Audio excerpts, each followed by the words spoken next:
CM Punk wins the Elimination Chamber. And what stops John Cena from saying, now it's a three-way. I'm putting myself in there. And WWE does nothing about it.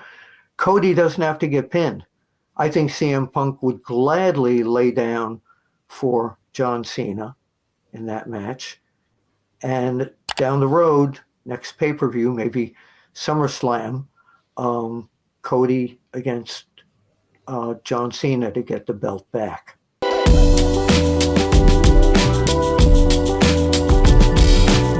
Talking about Triple H, you got to also talk about the main roster, and the road to WrestleMania is still taking shape as we're just mere weeks away from WWE Elimination Chamber 2025 from Toronto, Ontario, Canada on March 1st. So we're going to give you some predictions on the card because the card has taken shape quite a bit with the men's and women's Elimination Chamber matches now set.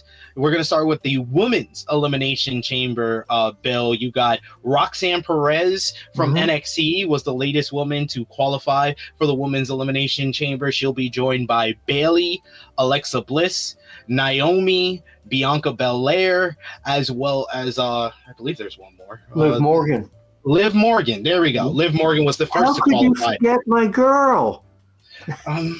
I mean, she did get in by disqualification, so that's why I forgot her. But it doesn't matter when you read about it and you talk about it. She's a cheater. She's a cheater, Bill. It's not like Magnificent Maurice used to tell me. It doesn't matter how you win. It just matters if you win. That's it.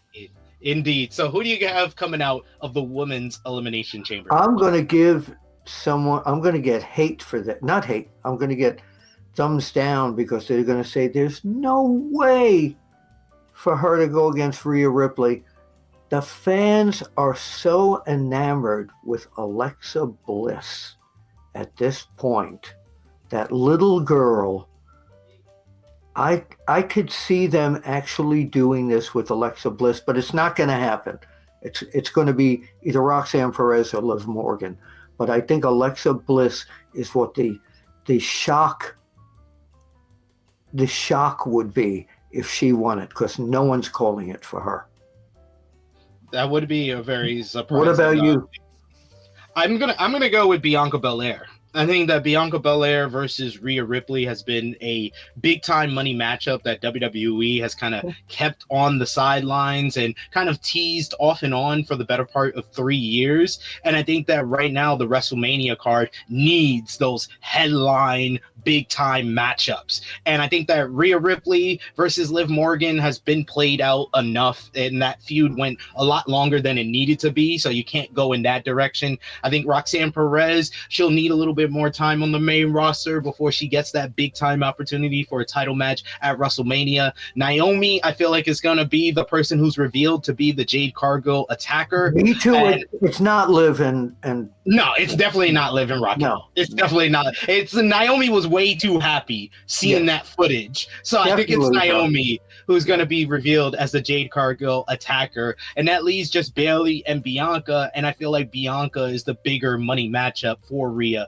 over Bayley. So I'm going to go with Bianca. Although if it's Naomi, and if they reveal that she was the one who did this before, somewhere between Elimination Chamber and WrestleMania, that would be a hell of a heel versus the babyface Rhea Ripley at this point. Could be. Okay. They can go in a couple of different directions. This is just our opinion, our predictions. We don't know for sure. They can go any which way. That's why we're doing this. Yeah. So also with the women's division on Friday Night SmackDown, the February 14th Valentine's Day edition of SmackDown, they had Trish Stratus make her return to WWE, and she teased being there in Toronto for the Elimination Chamber PLE. At Royal Rumble, she made her in-ring return, and she was eliminated by Nia Jax. Yes. So then Nia on that show of SmackDown, she faced Tiffany Stratton for the WWE Women's Championship. Candice LeRae got involved to cause the disqualification, and it was Trish who came in to make the save for Tiffany Stratton. They were both laid out in the process. Then Trish and Tiffy decided to make Trishy and Tiffy time. Oh, I love when she did that. I love when she did that. So March 1st, we're going to get Trish Stratus and Tiffany Stratton teaming up for the first time ever against Nia Jax and Candice LeRae. Who do you got here? Trish pins Candice LeRae. See that? Simple to the point. Yeah, that's Candice is probably here to take the fall. Yeah. Even if it's through Trish or Tiffy, yeah. I think that the all-star team is going to get the win here. Yes, and it's going to make Nia Jax even angrier. Very angry. Yeah. But speaking of people that are angry, two people that are angry with each other after 20 plus years of history with one another is Sami Zayn and Kevin Owens. Sami Zayn and Kevin Owens, their on again, off again friendship will come to an head on March 1st. First time they have a big PLE matchup back in their home country against one another, is they will face in an unsanctioned matchup, Kevin Owens versus Sami Zayn. That was made official on Monday Night Raw on the February 17th edition by Adam Pearce. No rules, no disqualification, anything goes. It's going to be violent for sure, Bill, but who do you have walking out of Toronto, the victor? I have them both carried out on a stretcher. Now, here's what's going on. Here's what's going on. They have not used the word unsanctioned in ages. The last time I remember unsanctioned would be back in the National Wrestling Alliance, WCW days. That's what they were always doing, lights out matches or unsanctioned matches.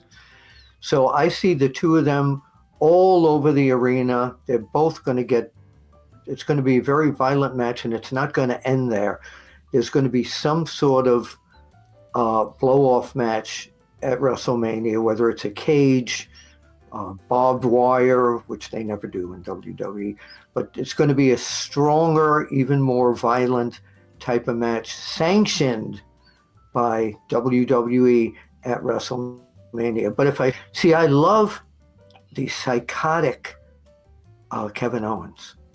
Nobody does it better. He's such a great psycho there that they got to keep this going. But if I have to pick a winner, he's going to get close to re-injuring Sammy. And I think, Kevin Owens is going to come out on top again at this point.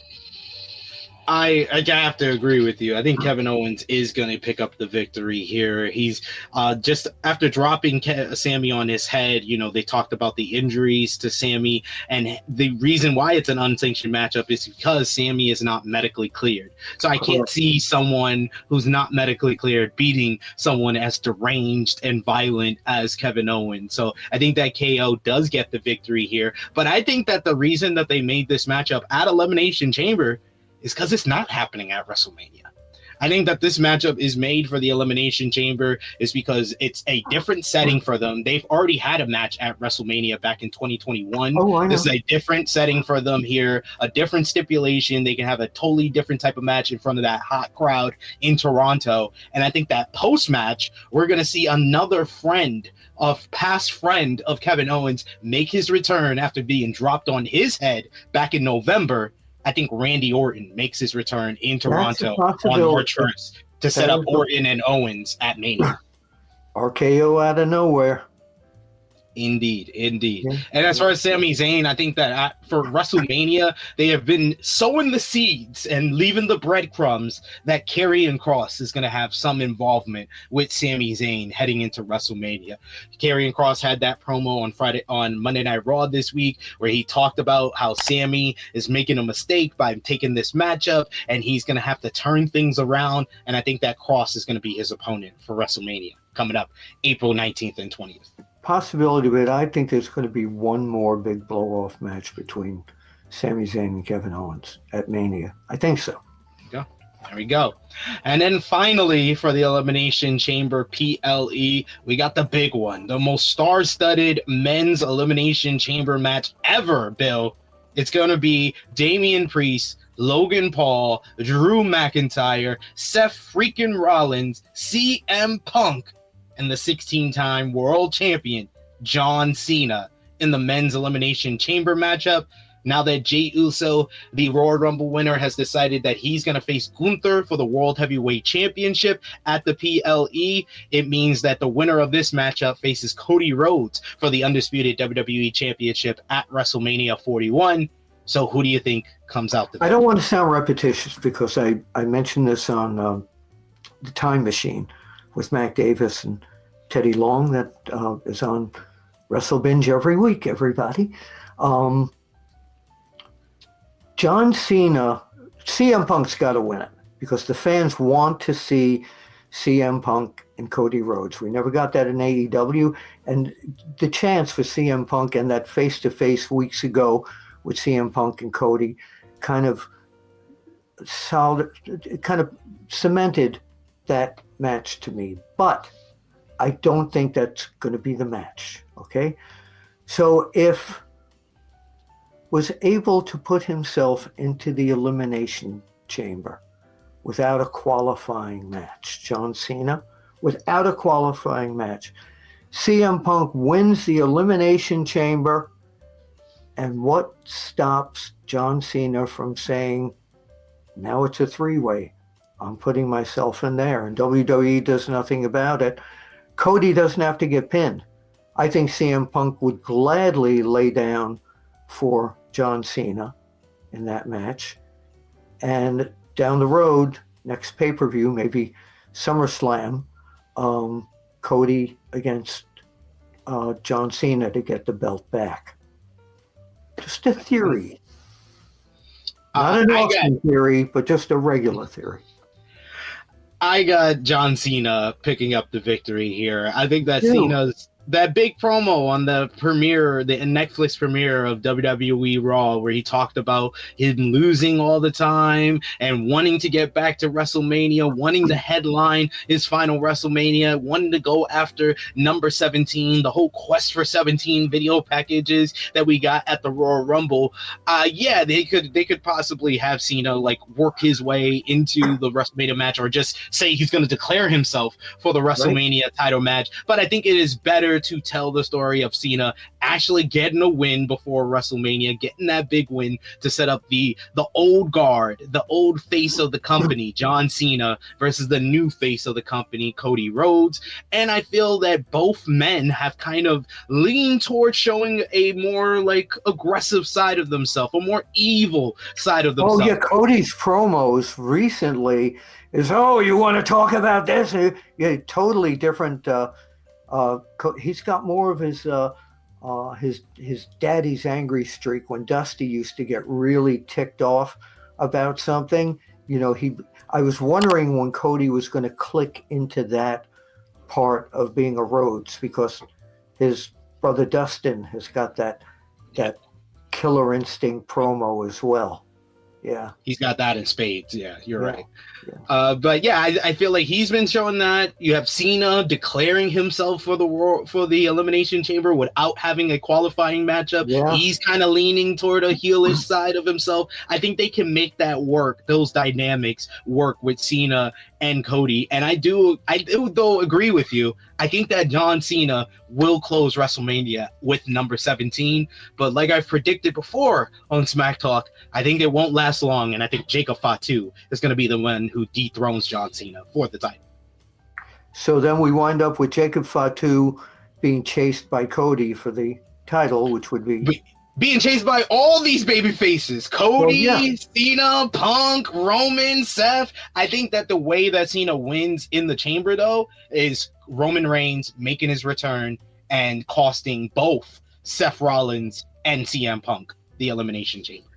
Yeah, a lot of people are hypothesizing that Drew McIntyre, Roman Reigns, and Seth Rollins are going to be in a three-way at WrestleMania. What do you think?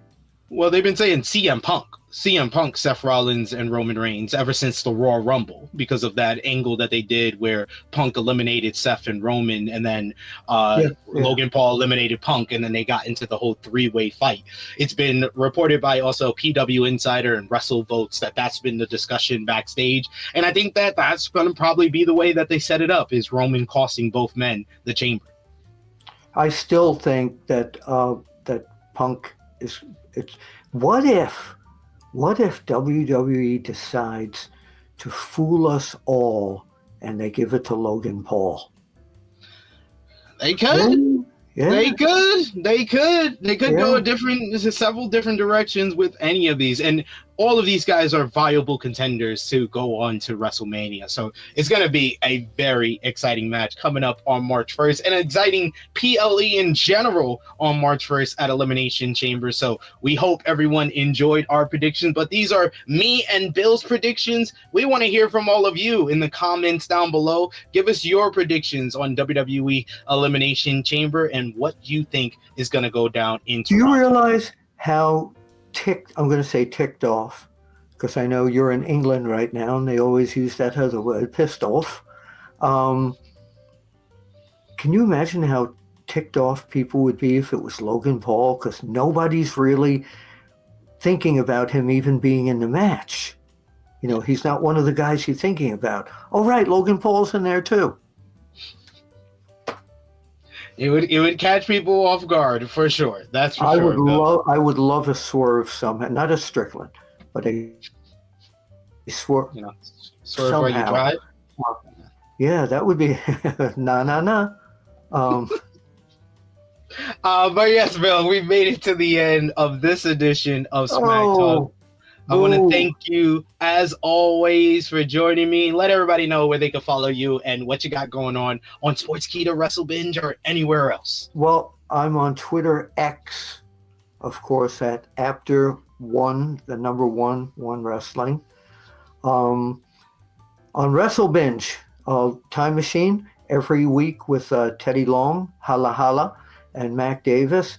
With WrestleVotes, Q&A still on Backstage Pass, interviews regularly on WrestleBinge as well. So, and on Smack Talk periodically, which I love this show. And I understand Dutch may be back on the next edition. So yeah. So you notice I shaved my beard. I'm not doing the Dutch imitation anymore here. So yeah, it's a pleasure working with you. I really enjoy this. Always have a good time talking to Bill. Bill is so knowledgeable, so much history in this business. So go out of your way to follow anything Bill does on WrestleBinge, go and get my go book. over to Backstage. It's still available 10 years ago, this coming October. The anniversary of my book is Wrestling Fixed. I don't know. Is it? I didn't know it was broken. There you go. But thank you so much, Bill, for joining me for these Smack Talks. And you can follow me on the Twitter machine at TrueHillSP3. Like you said, I'll be back with Dutch pretty soon for another edition of Smack Talk. So until then, this has been Sportskeeda by WrestleBinge. We'll see you at the matches.